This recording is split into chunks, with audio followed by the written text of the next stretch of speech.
In this video, I will show how to install Wi-Fi drivers in Windows 11 PC or laptop. So you have to find out this search and just you have to type device manager. Now open the device manager and here you will see list of devices drivers.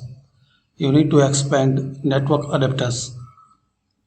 Right click on this Wi-Fi driver, update driver, browse my computer and click on let me pick from a list, then click on next.